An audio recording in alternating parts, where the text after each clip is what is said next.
한 어머니가 7살 난 딸아이 메리를 데리고 성탄절 크리스마스 선물을 사주기 위해서 백화점에 갔습니다. 엄마가 선물 사줄게, 크리스마스 선물 사줄게 하고 가서 이제 백화점에 있는 어린아이들이 있는 장난감 코너 가서 마음껏 보게 했습니다. 뭐 산타크로스 인형도 있고 여러 가지 장난감도 있고 좋은 옷들도 있죠. 점원이 와서 이제 이건 어떠니 이건 어떠니 이야기를 하는 거예요. 그래서 가만히 있다가 메리가 점원한테 얘기합니다. 근데요 언니, 아기 예수님은 어디 계세요? 그러더라는 거예요. 요즘은 예수님은 없고 상술만 남았습니다. 성탄절이라고 뭐냐 세일한다고 인터넷이고 뭐냐 다 뭘 팔아먹으려고만 하지 예수님 오심을 우리가 기억하고 감사하지는 않는 것 같습니다. 크리스마스는 이제 선물을 주잖아요, 그죠? 선물을 주는 기원은 어디 있냐면은 마태복음에 나오는 동방박사 이야기입니다. 동방박사들이 예수님 앞에 나올 때, 아기 예수님께 나올 때 황금과 유향과 모략을 선물하죠. 예수님 앞에 선물하는 거예요. 그리고 이 선물하는 이 전통이 이제 4세기에 와서는 성 니콜라우스라고 하는 분이 주변에 있는 가난한 어린 아이들에게 예수님의 사랑을 전하기 위해서 선물을 나눠줍니다. 이게 이제 산타크로스의 이제 전통이 시작이 되는 거죠. 그러면서부터 예수님께 선물을 드렸던 감사했던 크리스마스가 이제는 어떻게 해요? 이웃들 간에 선물을 나누는 그러한 사랑의 나눔의 또 전통이 생기게 되었습니다. 여러분들 올해도 산타크로스 선물은 이제 지나갔지만 성탄절 선물을 기대하십니까? 성탄절에 선물 주고받고 하시는 은혜가 있기를 축복합니다. 올해는 한번 내가 누구에게 선물도 주고 또 선물도 받고 서로 사랑의 나눔이 있기를 축복합니다. 저는 중학교, 고등학교 신앙생활 하면서 제일 1년 중에 교회 가기를 기대했던 날이 언제냐? 크리스마스 이브 날입니다. 왜 크리스마스 이브 날이냐면 크리스마스 이브 날 올라이트를 해요. 교회에서. 그래가지고 저녁 먹고 7시에 교회를 갑니다. 교회를 갈 때 선물을 가져가요. 선물을 이제 나누는 거죠. 선물을 가져가서 그리고서 이제 교회 가면은 레크레이션을 하고 뭐 게임도 하고 여러 가지 행사를 해요. 그러면 한 12시 정도 돼요. 12시 정도 되면은 선생님들이 떡국 같은 거 끓여줘요. 그럼 그거 먹고 그 다음에 뭐 하냐면 돌려보낼 수가 없으니까 교회에서 그냥 그 안에서 그 중등부실이면 중등부실 안에서 그냥 그 3, 3, 5 모여서 잡담하고 이야기하다가 그러다가 이제 자는 거예요. 그러면 이제 아침에 일어나서 성탄절 예배 드리고 집에 오는 겁니다. 아이러니한 건 뭐냐면은 너무 늦게까지 놀다가 성탄절 예배 때 일어나질 못해가지고 저희 중등부실에 있던 아이들이 다 예배를 못 드리고 다 잤어요. 깨우는 이가 아무도 없어. 거기 설마 아이들에게 자겠나 해가지고 그런 적도 있습니다. 근데 왜 기대를 하냐? 선물을 딱 사가지고 가요. 그러면은 교회에서 얘기하죠. 얼마 이상, 얼마 밑에 이제 적당한 선물을 이제 자기가 사갖고 오는 거예요. 그러면 남자아이들, 여자아이들 선물을 이렇게 쌓아놔요. 이쪽에 분리해서. 그리고서 이제 온 애들이 그 선물을 내면서 자기 이름을 써서 그 이제 넣는 거예요. 남자들 여기 통에다가 여자들 통에다 넣는 거예요. 그리고 나서 이제 뽑을 때는 반대로 뽑는 거예요. 남자아이 선물을 이제 들고서는 자, 이 선물입니다. 누가 줬는지 모르죠. 이 선물입니다 하고 이 선물을 누구에게 뽑아? 여자아이들 이름입니다. 뽑는 거예요. 그 뽑히면은 그 선물을 이제 주는 거죠. 남자애들 준비한 선물을. 자, 그러면 이제 개구장이 좀 까불이든 어때요? 포장은 근사하게 아주 그냥 삐까뻔쩍하게 이 라면 상자같이 큰 데다가 포장지 화려한 거 반짝이들 막 붙여놓고 그래. 딱 받아서 열어보면은 뻥튀기, 초코파이 1개 막 그런 거예요. 그런데 제가 아직도 잊어버리지 않는 제가 한 건 아닙니다. 제가 한 건 전 증인이에요. 목격자인데 제가 본 선물 중에 제일 혐오스러운 선물이 하나가 있었습니다. 그거 뭐냐? 닭발입니다. 남자아이가 상자에다가 아주 멋있게 그냥 근사하게 포장을 딱 해가지고 해서 선물을 딱 뽑으면 이제 주는 거예요. 주면 그 여자가 받아가지고 그 자리에서 뜯는 건 아니고 들어가서 이제 궁금하니까 뜯잖아요. 뜯는데 갑자기 으악 하고 비명 소리가 막 나는 거예요. 여자 쪽에서 봤더니 그 상자 안에 닭발이 있는 거예요. 여러분, 포장지가 화려하다고 해서 내용물이 화려하진 않습니다. 포장지는 화려하지만 내용물은 때로는 초라하고 혐오스러울 때가 있습니다. 오늘 예수님의 탄생은 정반대죠. 예수님의 탄생은 초라합니다. 보잘것없습니다. 그러나 그 안은 꽉 찼습니다. 하나님의 섭리로 가득 찬 귀한 선물의 은혜가 있는 줄로 믿습니다. 우리는 메시아 하면, 우리를 구원하실 메시아 하면 어떻게 생각해요? 우리가 예수님 재림할 때를 기대할 때 어떤 기대를 합니까? 천군 천사와 함께 임하시는 건장하고 장엄하신 예수 그리스도 메시아를 기대하잖아요. 유대인들은 그 당시에 그러한 메시아를 기대했던 거예요. 그런데 예수님은 천군 천사를 대동한 건강하고 건장한 메시아가 아니라 이거는 도움 없이는 살 수 없는 갓난아기로 오신 거예요. 연약한 갓난아기. 이거 보살펴줘야 돼. 보살펴줘야 돼. 초라하죠. 보잘것없죠. 예수님이 태어나셔서 감싼 게 강보입니다. 강보. 강보라는 게 뭐냐면 이게 아기 태어나면 이제 이불 이렇게 하잖아요. 좋은 이불, 따뜻한 이불, 쿠션 있는 이불이 아니라 천조가리들, 못 쓰는 천조가리들 꿰매가지고 만든 포대기를 얘기하는 포대기. 그냥 포대기 같은 걸로 갓난아기를 그냥 거기다 감싸가지고 어디다 놨어요? 말구유 여물통에다가 넣었어요. 얼마나 초라합니까? 얼마나 보잘것없습니까? 그런데 이 예수님의 이렇게 초라하게 메시아가 오신 이 사건이 오늘 우리에게는 구원의 표적이 될 줄로 믿습니다. 그래서 오늘 누가복음 2장 12절에 보면 예수님이 오신 이 모습은 표적이다. 분명한 사건인 거예요. 그래서 목자들이 들에서 양을 칠 때 천사들이 목자들에게 와서 스테고지 예수님 탄생에 대해서 말씀하시는데 뭐라고 말씀하시냐면 베들레헴으로 가라.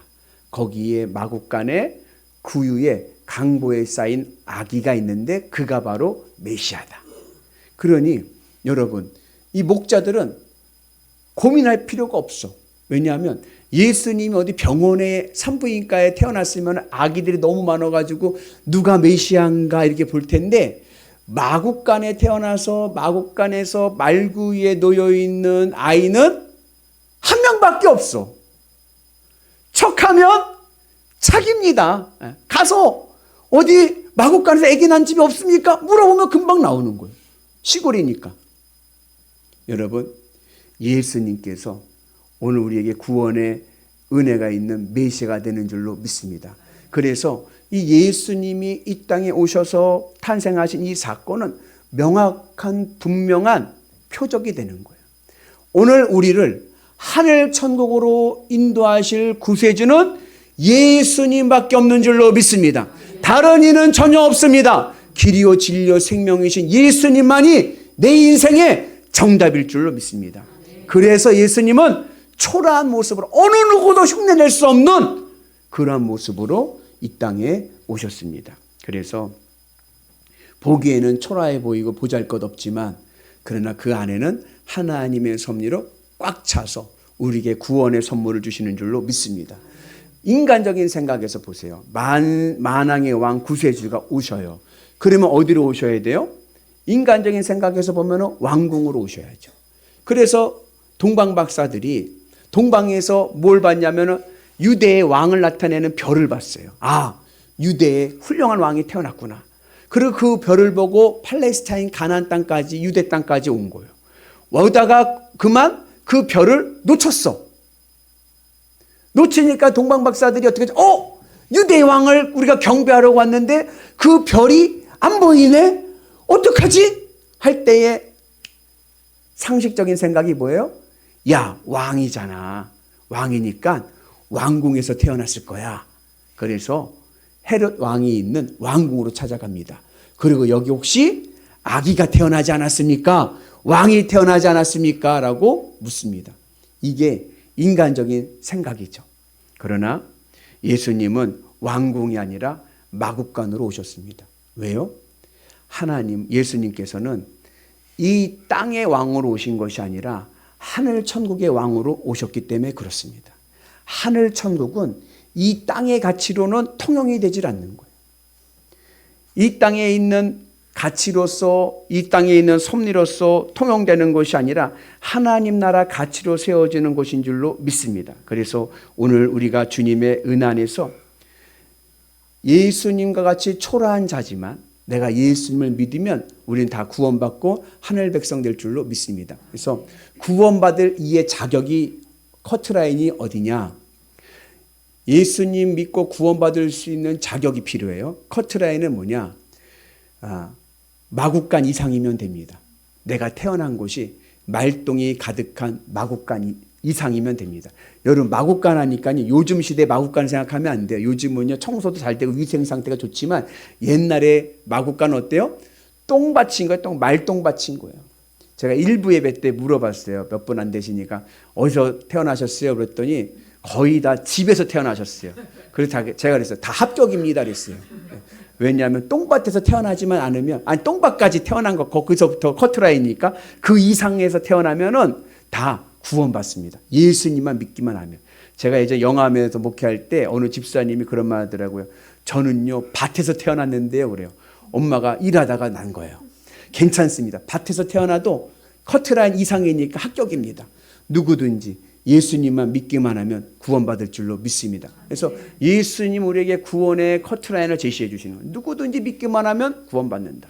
그 은혜가 오늘 우리 가운데 임하셔서 우리 모두 하늘 백성 되는 은혜가 있기를 주의 이름으로 축복합니다. 그리고 작고 초라해 보이지만 그곳에 하나님의 놀라운 섭리의 은혜가 있는 줄로 믿습니다. 그래서 욥기에 보면 욥의 친구들이 욥에게 권면할 때 뭐라고 그래요? 내 시작은 미약하였으나 내 나중은 심히 창대하리라. 하나님의 섭리 중에 하나는 뭐냐면 작고 초라한 자를 크게 쓰십니다. 아브라함 75세 약할 때 하나님이 부르셔서 쓰십니다. 모세 80세 광야 양치기. 이제는 인생의 황혼기 꿈을 잃어버리는 그 시기에 하나님께서 모세를 들으셔서 이스라엘의 위대한 왕으로, 위대한 지도자로 세우십니다. 다윗은요 아버지가 보기에도요 이거는 깜이 아니야. 보잘것없는 아들. 그래서 사무엘이 왔을 때 7 형제들을 쭉 보여주잖아요. 그러고 나서 또 없냐 했더니 말지가 하나 있는데 양치고 있습니다. 왜요? 얘는 깜이 아니야. 아버지가 보기에도 얘는 부족한 애야. 그러니까 사무엘이 와도 보여주질 않는 거예요. 근데 그 작은 자를 하나님께서 이스라엘의 위대한 왕으로 세우신 줄로 믿습니다. 그래서 여러분들 주님의 은혜 안에서 지금 내가 내 모습이 작고 초라해 보여도 내가 예수님을 믿으면 하나님의 은혜와 섭리 아래서 내 인생이 속이 꽉 찬 행복한 인생으로 세워질 줄로 믿습니다. 그래서 비록 내 시작은 약하지만 하나님의 은혜로 우리 모두가 창대한 삶을 살아가기를 주님의 이름으로 축복합니다. 그래서 예수님이 담겨지신 곳이 어디예요? 구유, 여물통이에요. 밥통 위에 예수님이 계십니다. 밥통 위에 예수님이 계시다는 얘기 뭐예요? 예수님이 생명의 양식인 거죠. 예수님께서 말씀하시기를 누구든지 예수님께 나오는 자는 줄이지 않고 예수님을 믿는 자는 영원히 목마르지 않는 은혜가 있는 줄로 믿습니다. 인간은요 떡으로만 살 수 있는 존재가 아니고 우리는 말씀으로 살아가는 존재입니다. 하나님이 창조하신 인간 중에서 유일하게 인간만은 육의 욕구로 채워져서 살아갈 수 있는 존재가 아닌 거예요. 우리의 육신의 정욕과 우리의 육신은 어떠한 의미가 있냐면 밑빠진 독입니다. 밑빠진 독 아시죠? 아무리 부어도 채워지지가 않아. 야, 내가 돈만 있으면 내가 행복할 것 같죠? 여러분들의 돈을 막 부어보세요. 계속 빠져서 만족이 없는 거예요. 내 인생이 만족이 있고 행복하기 위해서는 이 밑빠진 독을 밑을 어떻게 해요? 밑을 메꿔야 돼요. 채워야 됩니다. 그래야 내 인생의 만족과 기쁨이 임할 줄로 믿습니다. 그 밑 빠진 이 독을 어떻게 무엇을 채웁니까? 이 밑을 채울 수 있는 길은 예수 그리스도. 주님으로 내 마음을 채울 때, 내 마음이 주님으로 기쁘고 만족할 때 우리의 삶이요 늘 건강하고 행복한 삶을 살아가게 될 줄로 믿습니다. 그래서 우리는 이 생명의 양식인 예수님을 먹어야 돼요. 옆분한테 격려합시다. 우리 맛있게 먹읍시다. 어떻게 먹어야 맛있게 먹는 거예요? 무엇으로 먹어요? 뜯어 먹어요? 쪄 먹어요? 예수님은 어떻게 먹어요? 예수님은 마음으로 먹는 거예요. 마음으로.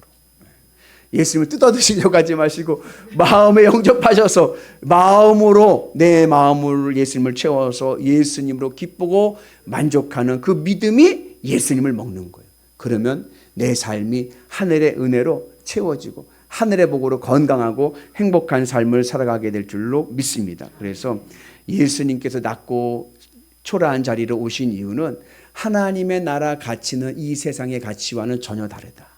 하나님의 나라 가치는 믿음으로 세워지는 것이지 이 세상이 말하는 오복으로 세상 가치로 얻을 수 있는 것이 아니다. 여러분 나중에 하나님의 나라 들어갈 때 어떻게 들어가요? 다 놓고 가는 거예요. 우리가 하나님의 나라에 들어갈 때 가져갈 수 있는 것은 딱 하나입니다. 그게 무엇입니까? 믿음인 거예요. 우리는 믿음만을 가지고 나가는 거룩한 백성 되기를 주님의 이름으로 축복합니다. 그래서 오늘 주님의 말씀 안에서 우리가 믿음으로 승리하는 은혜가 있기를 축복합니다. 사도 바울이 뭐라고 그랬냐면 내가 예수님을 믿고 나서 보니까 이 세상의 가치들은 뭐와 같다? 배설물과 같다. 돈이나 명예나 권세나 사도 바울이 예수님 믿기 전에는 그것이 전부인 줄 알고 그것이 최고인 줄 알았는데 내가 예수님을 믿고 보니까 그것은 뭐와 같다? 배설물 똥과 같다.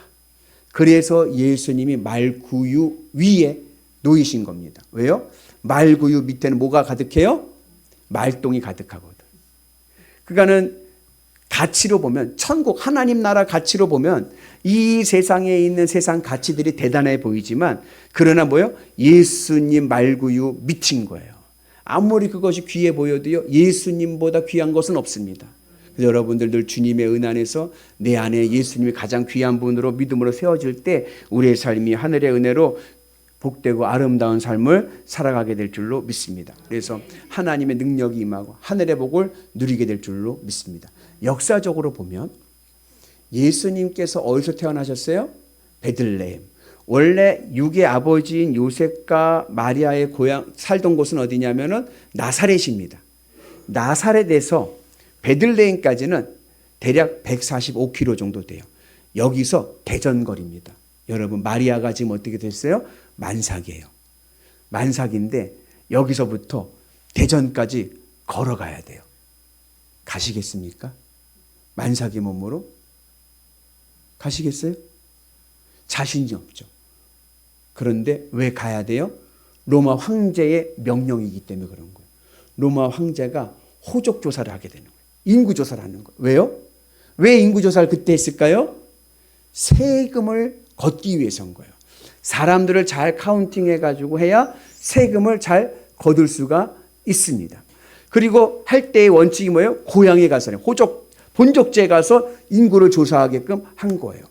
그런데 표면적인 포장은 호적 조사하고 세금을 걷기 위한 것이지만 그 내면에는 하나님의 섭리가 임해서 구약의 예언대로 메시아는 어디서 태어났어요? 다윗의 고향 베들레헴에서 태어난 줄로 믿습니다. 그래서 우리가 보기에는 겉으로 보기에는 세상의 역사적인 흐름 속에 있지만 그 내면에는요 하나님의 치밀하시고 그리고 하나님의 놀라운 섭리의 은혜가 흐르고 있는 줄로 믿습니다. 그래서 여러분 우리의 삶 속에서 하나님의 예수 그리스도의 은혜가 우리 가운데 임하셔서 내 삶도 지금은 초라해 보이지만 하나님의 크신 은혜 안에서 크신 섭리 아래서 우리의 삶이 복되고 아름답게 될 줄로 믿습니다.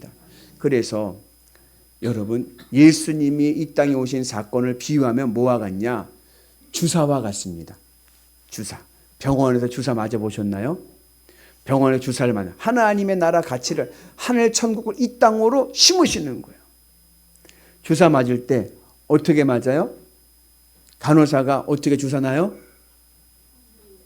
예? 볼기를 딱 대면 그 어떻게 딱딱 두둥기고 그 다음에 그래 찔러요? 그 전에 하는 게 있는데 소독 알코올 솜으로 깨끗이 닦습니다. 왜요? 안 그러면 엉덩이에 붙어있는 세균이 엉덩이 살로 들어가 가지고 감염되면 또 엉뚱한 병이 생길까 봐 소독을 하는 거예요. 하나님의 아들이 이 땅에 오시는데 온 세상이 죄로 가득해요. 죄로 다 전염됐어요. 인간의 죄로 전염된 거예요. 이 인간의 죄에 전염된 곳으로 예수님의 하나님 나라 가치가 올 때에 그냥 오면 혹 오염되고 죄로 오염되고 왜곡될 수가 있는 거예요. 그래서 인간의 죄로 오염되지 않은 곳 마국간으로 오신 겁니다. 왜요? 마국간은 인간의 죄와 인간의 정욕이 없는 짐승들만 모인 곳이잖아요. 그래서 오늘 우리가 하나님의 은 안에서 우리가 주님의 십자가 은 안에서 내 안에 하나님의 나라 가치가 심겨져서 우리의 삶이 온전하고 건강한 믿음의 삶이 되기를 주의 이름으로 축복합니다. 그래서 예수님이 오신 것은 우연이 아니라 하나님의 놀라운 기쁜 섭리의 은혜 안에서 오셨고 그 예수 그리스도의 은혜가 오늘 내 안에 임할 때 내 마음에 임할 때 내 삶도 하늘의 구원으로 행복하고 그리고 복된 삶으로 살아가게 될 줄로 믿습니다. 영국의 거부 중에 피치 제럴드라고 하는 사람이 있었습니다. 그런데 이분이 결혼을 하고 아이를 하나밖에 낳지 못해서 외아들이 하나 있었는데 이 제럴드의 아들이 10살 되던 해에 아내가 지병으로 소천했습니다. 그러니까 이제 아들 하나밖에 없는 거죠. 그런데 이 아들이 20살 되던 해에 아들도 병으로 죽었습니다. 그러니까 재산은 많고 돈은 많은데 가족이 없는 거예요. 그 마음 둘 곳이 없으니까 이분이 어떻게 했냐면 이분이 취미 생활로 골동품과 비싼 작품들을 그림, 고미술 같은 거를 사들인 거예요. 그래가지고서는 이 가치 유명한 고흐라든지 다빈치라든지 유명한 작품들을 사가지고 모은 거예요. 그 수집하는 재미로 산 거예요. 그렇게 해서 많은 골동품과 가치 있는 작품들을 수집해서 모아놨습니다. 세월이 지나서 그분도 어떻게 됐어요? 그분도 이제 늙어 죽게 됐어요. 늙어 죽게 될 때 그분이 변호사를 불러서 유언장을 썼습니다. 그 유언장의 내용 중에 하나가 뭐냐면 내가 가지고 있는 이 많은 이 작품들, 가치 있는 골동품들 이것들을 경매로 다 팔아라. 남겨주지 말고 다 경매로 팔아라. 그렇게 유언을 남겼다고 이제 이야기를 해가지고 그분이 죽고 난 다음에 그 많은 작품들이 다 경매로 나왔습니다. 그러니 경매꾼들이 어떻게 했을까요? 눈독을 들이죠. 세계 유명한 작품들, 유명한 골동품들, 이분이 유품들을 많이 갖고 있으니까 그거 살려고 많은 사람들이 모였습니다. 첫 번째 작품으로 올라온 것은 그 제럴드의 외아들의 초상화입니다. 어릴 적 그림인 거예요. 초상화 그림인 거예요. 누가 그렸느냐? 알 수 없습니다. 그냥 예전에 시골에서 어느 이름 없는 화가가 그린 그림이에요. 그러니까는 세상적인 가치로는 어때요? 작품의 가격의 가치가 얼마 되질 않죠. 사람들은 관심이 없습니다. 왜요? 나는 저 유명한 고흐의 작품을 살 건데 나는 저 유명한 다빈치의 작품을 살 건데 그 욕심에 있으니까 첫 번째 또 경매는 또 제일 가치로는 제일 약한 걸 세우잖아요. 그래서 제일 먼저 그 아들의 초상화를 딱 올리니까 아무도 경매를 입찰을 하지 않습니다. 시작가는 얼마냐? 1억. 이거는 작품의 가치에 비해 경매 시작가가 너무 비싼 거예요. 그러니까 사람들은 다 어떻게 해요? 다 빨리 유찰되고 다음 거 올라오기를 기대하고 있는데 그때 저 한 구석에 있던 남루한 한 노인이 손을 들면서 제가 사겠습니다. 유찰하기 전에 제가 사겠습니다 하는 거예요. 그가 누구냐면 그 집에 살던 늙은 머슴입니다. 어린 시절 그 도련님을 키웠던 돌봐줬던 머슴인 거예요. 그가 자기가 있던 전 재산을 가져다가 1억을 두고 그 작품을 샀습니다. 그러면서 경매는 맞춰졌습니다. 왜냐? 그 유언장의 변호사가 뭐라고 그러냐면 그 뒤에 유언장의 내용이 이 내가 가지고 있는 모든 작품들 중에서 유품 중에서 골동품 중에서 가장 가치 있는 내 아들의 초상화를 사는 사람에게 이 모든 것들을 다 상속한다. 여러분, 이 세상 모든 것들 중에 하나님에게 가장 가치 있는 존재는 예수 그리스도입니다. 예수님을 믿는 자에게 하나님이 모든 것을 다 주실 줄로 믿습니다. 보기에는 예수님이 초라해 보이고 약해 보이지만 그 안에는 놀라운 구원의 능력이 있는 줄로 믿습니다. 예수님을 마음으로 믿음으로 세워서 믿음의 길을 가게 될 때 우리의 삶 속에서 하나님이 약속하신 모든 복이 임할 줄로 믿습니다. 그 은혜로 오늘 성탄절의 은혜가 우리에게 기쁨이 되는 은혜가 있기를 주님의 이름으로 축복합니다.